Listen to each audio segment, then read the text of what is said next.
पुरा हमाली करते म्हटलं सीमा तू मला ठाम राय म्हटलं एक हे जेवढे बोलणेवाल्याने याची बोलती म्हटलं मी बंद करून टाकली. दार उघडणार नशिबाचा गेम पालटणार असं म्हणत कलर्स मराठी वाहिनीवर दाखल झालेलं बिग बॉस मराठीचं 6वं पर्व रंगतदार सुरू आहे. पहिल्याच दिवसापासून घरात तुफान राडे आणि गॉसिपिंग पाहायला मिळत असून प्रत्येक जण स्वतःच्या आयुष्यातील विविध किस्सेही सांगत आहे. तर नॉमिनेट झालेल्या स्पर्धकांमध्ये धाकधूक असून पहिल्या आठवड्यात कोण घराबाहेर जाणार की बिग बॉस एक चान्स देणार याकडे सर्वांचे लक्ष लागले आहे. या सगळ्यात अमरावतीचा बॉडी बिल्डर रोशन भजनकर याने स्वतःची प्रेम कहाणी सांगत विविध अडचणींचा सामना कसा करावा लागला याबद्दलही सांगितलं आहे. लय लोक पळाले होते ही महिने तसेच आपणही पाहून घेऊन ह्या ट्रे म्हटलं. बिग बॉस मराठीच्या घरातील किचन मध्ये रोशन भजनकर आणि तन्वी कोलते काम करत असतात. तेव्हा दोघांच्या गप्पा सुरू असताना रोशन तन्वीला सांगतो की आमचं लव्ह मॅरेज झालं, तसेच त्यावेळी खूप लोक पळून जात होते, आपणही पळून जाऊ असे माझी पत्नी म्हणत होती. मी तिला नाही म्हणालो. तिच्या घरी गेलो, तिच्या घरच्यांनी टोमणे मारले, लग्नासाठी नकार दिला, तू हमाली करतोस असं ते म्हणाले. मी सीमाला सांगितलं की तू ठाम राहा, हे जे बोलणारे आहेत त्यांची बोलती मी बंद करतो असं म्हणत रोशनने स्वतःच्या प्रेमाचा प्रवास तन्वीला सांगितला आहे. या प्रोमोला कलर्स मराठी वाहिनीने रोशन सांगणार त्याची प्यारवाली लव्ह स्टोरीची आठवण असं कॅप्शनही दिलं आहे. या प्रोमो खाली प्रेक्षकांनी विविध कमेंट्सही केल्या आहेत. एका नेटकऱ्याने म्हटलं की केली दादा तू बोलती बंद, तर एकाने इन्स्पायरिंग केमिस्ट्री असं लिहिलंय. दरम्यान अमरावती जिल्ह्यातील वरुड गावातील बॉडी बिल्डर रोशन भजनकर गेल्या 15 वर्षांपासून बडनेरा रेल्वे स्टेशनच्या माल धक्क्यावर हमालीचं काम करतो. सिमेंटची पोती, खत आणि धान्याच्या गोण्या उचलून तो आपल्या कुटुंबाचा उदरनिर्वाह करतो. एक सिमेंटची गोणी उचलायला त्याला 3 रुपये 45 पैसे मिळतात.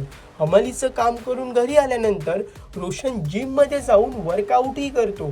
तर पोती उचलल्यानंतर जिममध्ये वर्कआउट करताना थकवा जाणवत नसल्याचं रोशन आवर्जून सांगतो.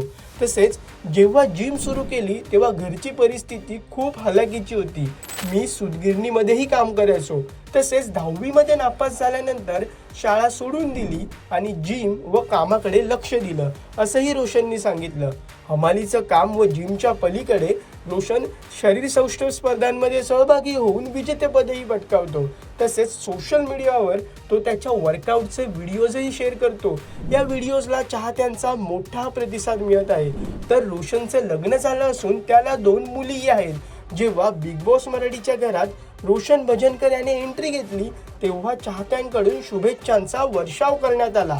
तसेच रोशनची पत्नी भाऊक होत रडतानाही दिसली. प्रेक्षक हो, बॉडी बिल्डर रोशन भजनकर याचा प्रवास तुम्हाला कसा वाटला आणि रोशन बिग बॉस मराठीच्या घरात किती दिवस टिकू शकतो, त्याचा गेम इतर स्पर्धकांना घाम फोडेल का, हे आम्हाला कमेंट करून नक्की कळवा. आणि मनोरंजन क्षेत्रातील महत्त्वाच्या घडामोडी जाणून घेण्यासाठी लोकमत फिल्मीला सबस्क्राईब करायला विसरू नका. पाहत रहा लोकमत फिल्मी. आमचं लव्ह मॅरेज चाललं लय लोक पळाले होते ही महिने तसेच आपणही पाहून घेऊन ह्या ट्रे म्हटलं. गेलो घरी तिच्या बम ताणी देऊन लोक आम्ही नाही देत म्हणे पुरा हमाली करते म्हटलं सीमा तू मला ठाम राय म्हटलं एक हे जेवढे बोलणेवाल्याने याची बोलती म्हटलं मी बंद करून टाकली. जेव्हा मी लग्न केलं होतं घरचे सर्व नाही म्हणत होते की बा पोराच्या घरी काय आहे, एक तर तो हमाल आहे समजा.